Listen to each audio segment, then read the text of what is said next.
Master plan, while you're figuring this simple little problem out, 1/2 plus 2/3 needs a common denominator, you know. While you're figuring that one out, so I make this duck house, and I got this Simply Safe camera. Wait, what? 1/2 plus 2/3. I have a Simply Safe camera that goes on the outside of my house to protect against people breaking into your house. Like you can see the video of who's walking up, stealing your packages or whatever, okay? And I thought this would be so cool.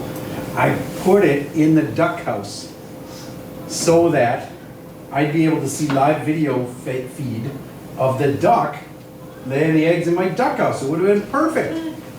But the problem is that I've seen it online. Other people got the same duck house with the camera in it, and it's so cool. I learned so much about how ducks like nests and stuff from watching that little camera, and I thought it would be so cool to be able to show you. Like I could pull it up right here. I got this little camera through the app, and I could be like, here, see the ducks that are in my house, and touch the camera. But the only problem is that it has to go like 15 feet away from my house, and my internet won't reach that far. Otherwise, this would have been the perfect plan. So my Wi-Fi, you know what I mean? When you walk out of your house like on the back deck, and all of a sudden your Wi-Fi gets a little weaker. Yeah. And you go too far, and all of a sudden your Wi-Fi doesn't work anymore. It has to be in Wi-Fi, and the camera's, I don't have any trees that are close enough to get Wi-Fi from my house, and so, no camera. That sucks. So I need a Wi-Fi extender or something. I'm gonna see if I can still make it happen before a duck decides to live there. Because this is the time of year, but it might not be for 2 weeks that a duck decides to get in there. So for the next 2 weeks, I can figure out how to extend my Wi-Fi range.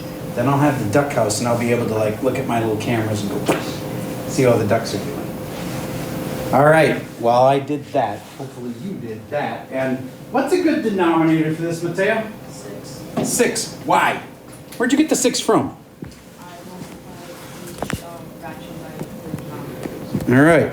So it's all about the denominators, and you have the 2 and a 3, and so you'd multiply and you get 6, and then you know this has to be times by 2, and this has to be times by 3. All right, and then you have 6's here, and 6's here. And how many? 3 6's plus how many? 4 6's. And that makes, at this point, you do not actually add across the top and the bottom. You only add across the top, and you get 7. 6, raise your hand if you had. 7 over 6. All right. So, I've had this. All right. Looks like you got some scratch paper, which is good. Otherwise, I got extra too.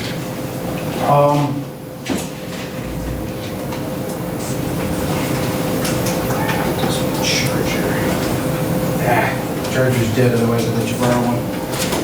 Okay. So, here's next level. 2x over 3 plus 1 over x needs a common denominator, doesn't it? Use that same process you just used, except now it's got a variable. So to start with, just write the problem down.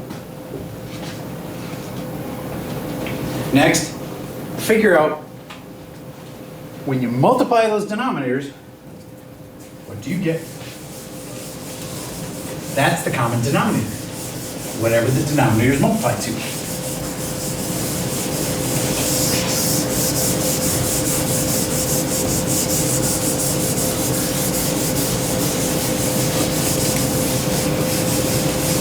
Did you know that ducks lay 1 egg a day?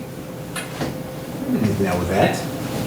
They lay approximately 1 egg a day, and they keep doing that until they're basically out of eggs. And then there might be like 6 eggs in there, and there might be like 10. But when they're done laying eggs, then in the meantime, they're just like, they lay an egg for the day, and they fly off and eat, do duck things, come back at night. But then, after they've been sitting there for several days, I thought they had to lay on them the whole time, but they don't. Once they've laid the last egg, then they just sit on the eggs and keep them warm, and they almost don't leave. Like, they very rarely leave. If they leave, they only leave for just a few minutes, go get some food quick, come back. And I just kept sitting there and keeping them warm. And the craziest thing that I learned about ducks is that some ducks will go, they like, don't want to do the work of hatching their own eggs. And a duck will fly on top of the other duck. And while the duck is there, he'll just poop an egg out on top of the other duck and then fly off. So the other duck now ends up raising its baby because it just goes in with the other eggs. You can't tell them apart. And so then that duck raises the extra egg. Did you know that was a thing? I didn't know that was a thing. Can you imagine if people could do that? Go on top of like someone else when they're having a baby. Just give the baby, you know, like poof, all of a sudden your baby and you can't tell them apart. See, that's the thing. Humans can tell they're like babies apart from each other, but for the duck it's just all a bunch of eggs and they're like, I don't know which one's not mine, so we raise them all. It's a great way for that duck to get out of all the work. All right. Anyway, I just thought that was an interesting thing about ducks that I had no idea. All right, did you know that we needed to times this by 3? Why? Well, because we need a 3x denominator. Get what just happened there? All right, so the denominator here is 3x. Okay, then on the top, did you know that x times 2x is 2x squared? On the bottom, it's 3x. On the top, it's 3. On the bottom, it's 3x. See what happened there? How can I add them together now? Because they have a common denominator. And since this and this both are 3x, then I can put that and that together on the top. Final answer, 2x squared plus 3 over 3x. That was a lot tougher. Raise your hand if you pulled that one off. But couldn't you like simplify it? Nope. Nope. The reason that you couldn't cancel anything out of here, I know you're probably thinking about these x's, aren't you? No, like the 3. Oh, okay. No, can't cancel those 3's either. The one on the bottom could be canceled because it's part of a times. That's a plus 3. A 3 that's part of an add problem can't get canceled. So let me show you. If I had 4 plus 3 over 3, could I cancel the 3's? Frankie, could I cancel those 3's? No, No, because why? it's addition. Yeah, if it was times right here, that'd be 4 times 3 is 12 over 3. Can that cancel? Yeah. Yeah. If it's times, it can cancel. If it's part of add, can't cancel.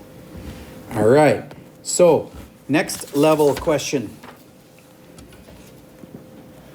2x minus 1 over x plus 3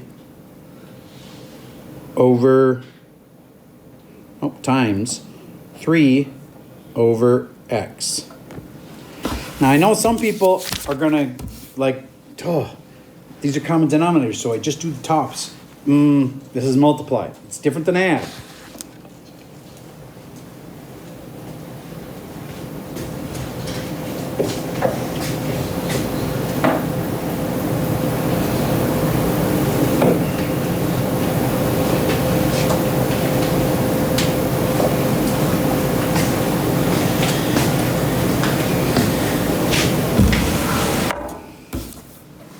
Matt, if these needed a common denominator, you could just add across the top, but this is not a common denominator question. So do you know what to do? Just multiply across. Good. So what is the answer on the top?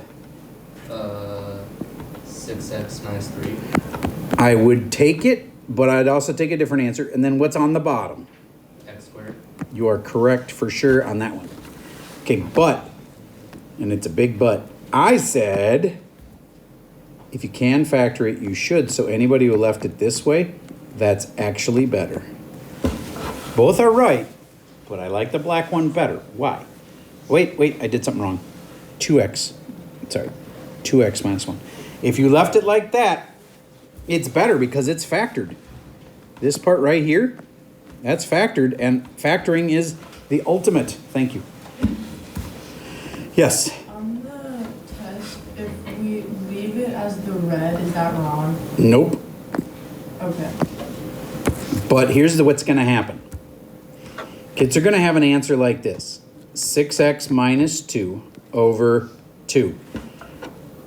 And they're not going to notice that the 2 cancels because they won't have factored it. And if you did what I say was best, and you factored it, and you factor it always, and you always leave it factored, if you factored out that 2, you would have said this, and then you would have gone, oh, and these cancel. Do you get how a kid who leaves it this way is actually wrong? Because it isn't simplified? Okay, so we will get it wrong then? No. If it won't cancel, then you could leave it that way. Well, I'm saying. I know what you're saying. I'm saying it's complicated. I can't just give you a guarantee that you don't have to factor it. It depends. In this problem, when you factored it, this canceled. Do you get, if in the different problem, if stuff doesn't cancel, then it would have been okay to leave it alone. Yeah, I know if it doesn't cancel. I'm talking about if you can't factor, well, if you can factor it, but leave it as the red, will that become wrong? And I can't say you can just leave it like that because sometimes you have to factor it to cancel it. So if you would qualify your answer as, can we leave it this way if nothing will cancel? Then I could say yes.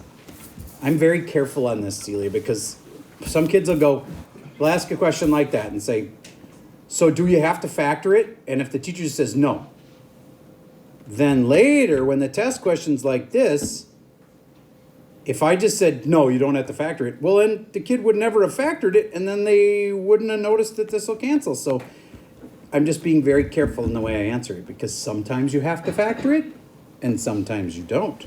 So that's why, in my opinion, you should always factor it. Because sometimes it'll matter, and sometimes it won't. I'm going to give you one last example of that. This one will be pretty obvious. Do you have to factor it?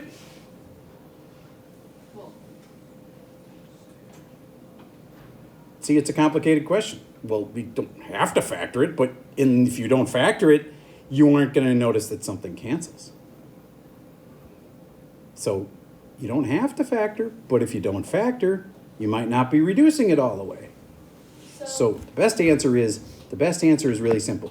Always factor it if you can, because it's the safest answer. So if the problem had been this,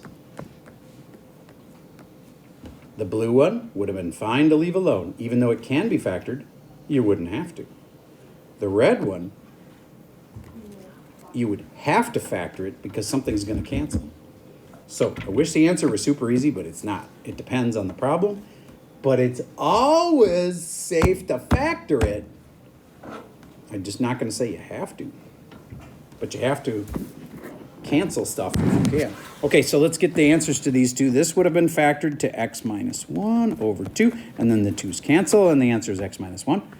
So see how in this one, even though I'm not forcing you to factor it, you would have had to be able to reduce it. So yeah. This one? Oh, go ahead. So since it's subtraction, can you like simplify without doing factoring? Because I just did like 2x minus 2 over 2 and then cancel. Here's what I'm afraid some kids are going to do. They're going to think that can cancel, and it can't. What? If you can't just cross them off like that. Is that what you did? Like all the 2's, and then I got x minus Oh, okay. If you want to do that, it's actually legal, but you got to remember if you're going to cancel this 2 off, it doesn't disappear. Weirdly, that 2 changes into a 1. Yeah. So that's not my favorite way, but if you want to do it that way, I would accept it. Because you get it simplified all the way. So All right. You can only like not simplify when it's addition, correct? Like when it's like Nope, I can't say yes to that because there are certain cases where So here's the way you should say it. If So you if it is like 2x plus 2, then I can't So here's a really simple answer. If you can factor it, factor. you should. Factor. Yeah, that's it. That's really what it comes down to. I can't burn you if you factor it. If you don't factor it, though, you can get burned. See, if this kid is smart enough to go, they factored it. Do you get that the black answer there and the blue answer are actually the same? And I have to give credit for both because they're the same. But see, it's because nothing canceled. If there had been a 2 here, then it would actually made it so that the blue one would have been wrong because it isn't simplified all the way. So the safest thing to say is if you can factor it, you should. And then you'll notice that, oh, look at that, something cancels. All right, so there's quite a few more things to cover, so let's get to the next one. Do you remember these? Does this mean it got moved left or right or up or down 8? I think it's the easiest question on the test. That's all they'd ask you is which way did it move? Sam, you can full attention. How She's many brought my board. questions are like that? 1 or 2. It's pretty easy. So there's not too much super easy stuff. So what do you say? Is that left or right? I'll give you a clue. It's either left or right. Which one is it? It's right. It's right 8. Okay, how about this? Right 8 and what? Up 3. I think that's the easiest kind, but if you're not good at that, maybe take notes. If it's negative, that means right. If it was negative out here, it would have been down, but this one meant positive, so it was up. Make sense so far? Okay, then here's the next level question. What are the asymptotes? There's an x equals and a y equals x asymptote. And I gave you some funny words. Vertical and horizontal. That'll help you connect which x goes with which one and y goes with which one. I'm going to say those dumb words again. Vertical and horizontal.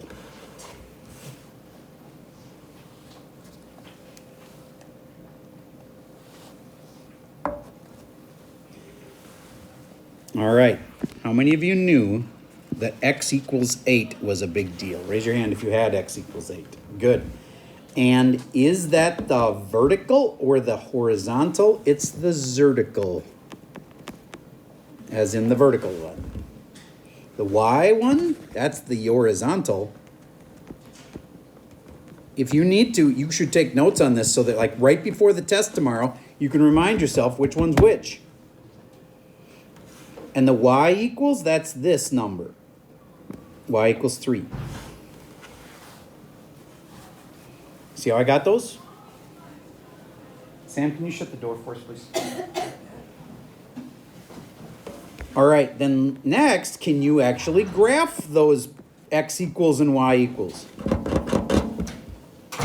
Make a little xy chart, or sorry, axis. Make an xy axis and see if you can graph that thing. I'm going to pause while you try that. Okay, let's see how good you were at this part. X equals 8 is the vertical one. The vertical means like up and down. How many of you knew that that was like way over here? Raise your hand if you did that one right. That's the x equals one. Good. Okay, that was most of you. Then the y is the horizontal. I call it horizontal to try to connect the y with the horizontal. And that's at 3, which would be like here.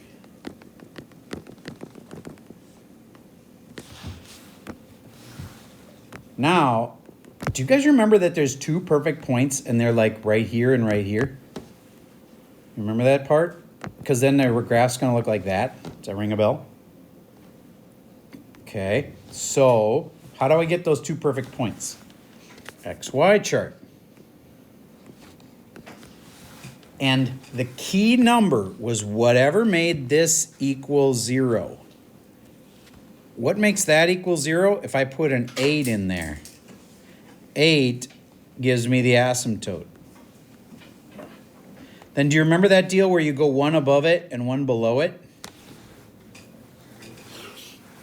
So now let's stick 7 into this equation. And it says y equals, so that's how we're going to get the y answer, right? y equals, and I'm going to put a 7 right here. Teo, talk me through it. 1 over, what's 7 minus 8? -1. So it's 1 over -1, and what's that? 2. Nope. 1 over -1. That's -1. That's -1 plus 3? That's 2. That's 2. Okay, good. 7 comma 2. Raise your hand if you had 7 comma 2. Okay. Brady, stick the 9 in here and talk me through it. When I put a 9 here, what do you do first? 9 minus 8. Which makes? 1. And then 1 over 1 1. plus 3? 4. Who had 9 comma 4? Raise your hand if you had that one right. All right. So these two key points were 7, 2, and 8 or 9, 4. You're never going to just memorize that. You got to learn this process. That one was 7, 2, and this one was 9, 4.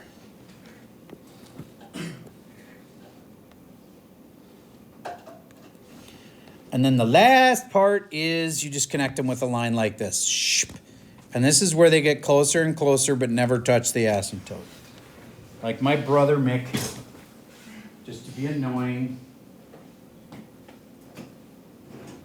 go up to my sister and just walk up and just go like this, and you'll find it just really annoying. And he would get super close but just not touch her, and then she'd be like, "Mom! He's doing it again!" He's like, "I didn't touch her." Because he just got really, really close but didn't touch, and that's what an asymptote does. So, An ass? yes, that exactly was what he was doing. Okay, so this is the graph. That is the hardest question of all, is graphing one of those. So I'm going to give you one to try on your own. If you can't do this now, why would you think you'll be able to do it tomorrow? What would be like the hardest question on the test? Like one of these? In my opinion, yes. Like when I think the other kind, but it depends on the person. But in my opinion, this is the hardest one. It'll just say graph that. Okay? So I'm going to take a second.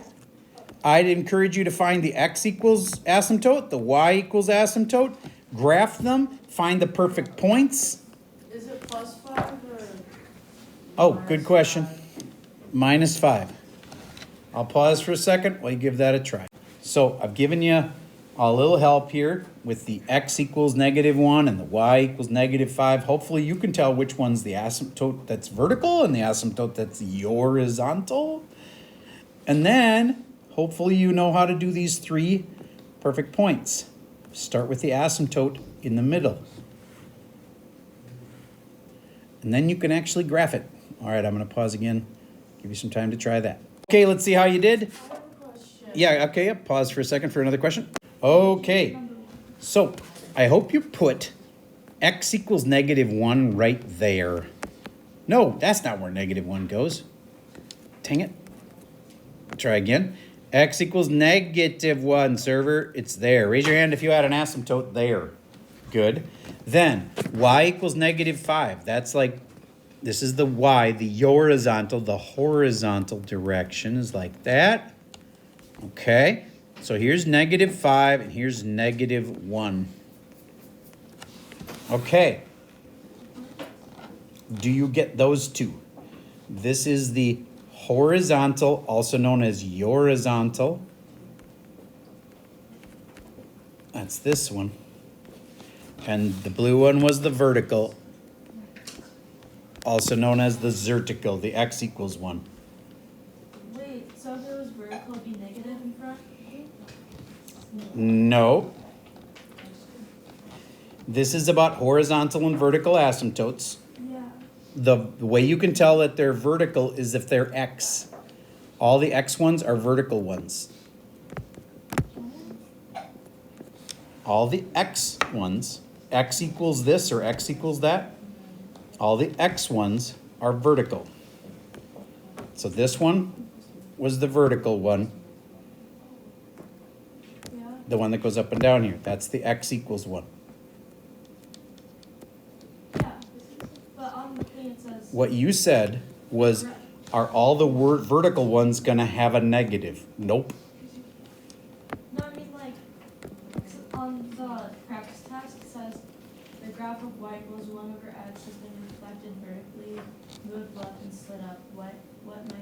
Okay, so you're doing a whole completely different kind of question. I'll be happy to talk about it later. Right now, this -1 here, that's a vertical asymptote. That's not about reflections.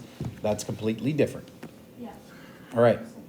So we've got the vertical, we've got the horizontal, and now I'm going to just put in, I know it's kind of like this, and I just need to know these perfect points that are here and here. So here's how I get the perfect points. -1 was the asymptote.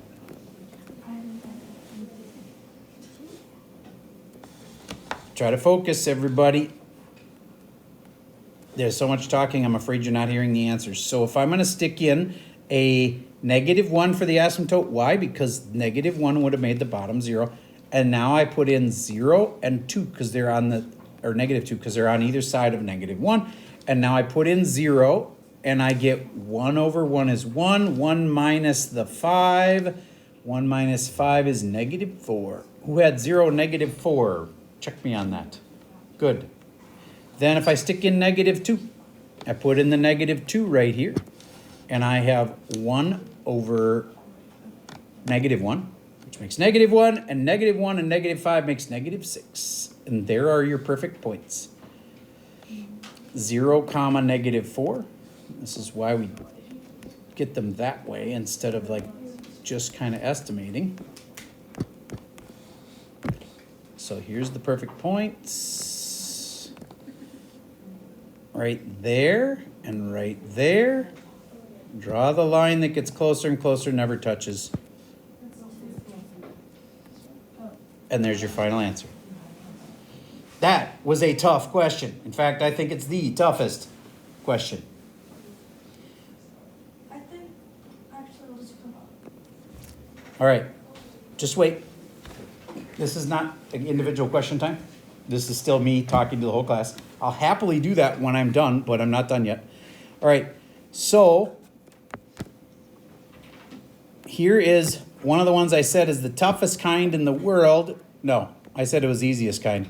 But now I'm going to make it a little tougher because Frankie keeps asking me about horizontal and vertical asymptotes. Or no, she keeps talking about reflections. So I'm going to throw in a reflection. This one does 3 things.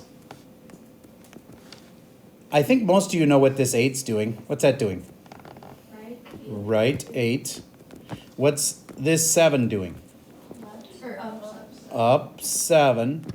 And if there's a negative on the outside, that's, remember high vo? It's vertical on the outside. So then that would be a vertical reflect. If there's a negative on the outside of the equation.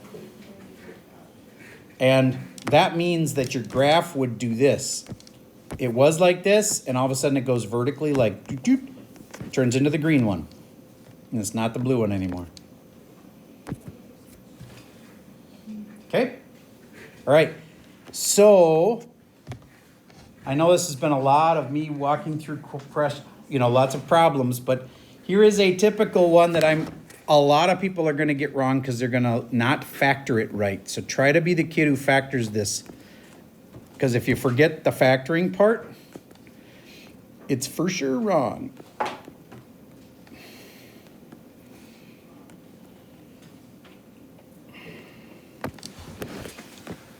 That's at times. Do I need a common denominator or no? You do not need a common denominator because you're multiplying. So go ahead and just multiply them. But wait. Remember my favorite saying? If you can factor it, you should. So you definitely should factor that. And I screwed up a number. I'm sorry. This 5? Sorry. The 5 changes to a 2. I read it wrong. That's a 2. So change that 5 to a 2. Now, I know some kids are just going to multiply this out. They shouldn't. Why not? Because if you can factor it, you should.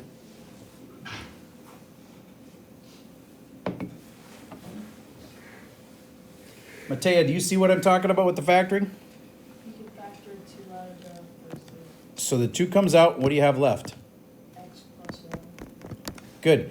And then there's still an x on the bottom, and then I say times, and then 4x over 2. How is that any better? It is better. Olivia, do you see what's better? Yeah, because now you have 2, 4, and 2. Okay, so what can I do with these? You can cross them out. Yep.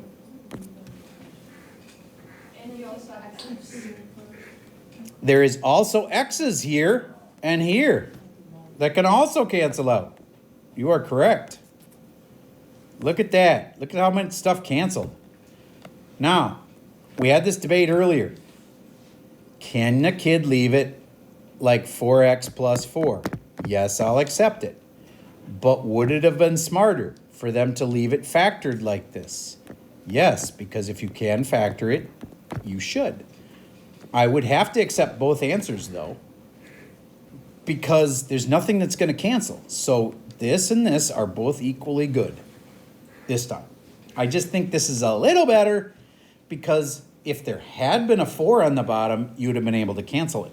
You always have to cancel stuff if you can. Okay, and then here's the last hardest kind that isn't the graphing kind. This is the kind where it's dividing two fractions. X squared minus 16 over x plus 4 times, no wait, sorry, divide is harder than times because you got to remember which one flips. And then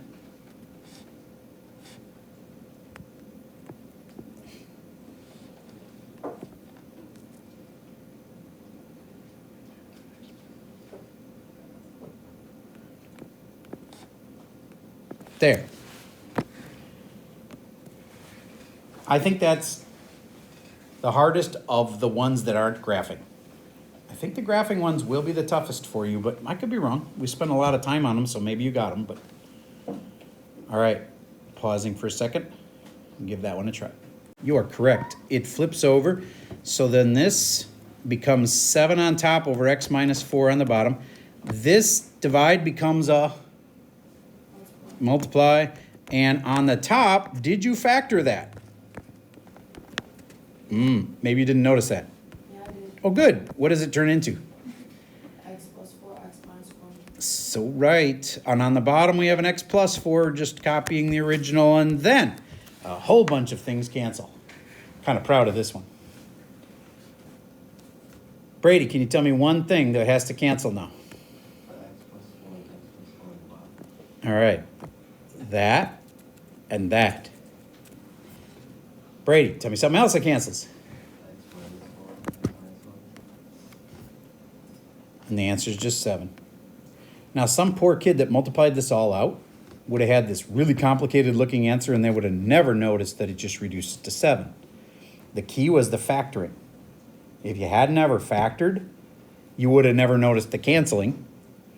And this could have been, here's what it actually would have been if you hadn't canceled anything. It would have been 7x squared minus 132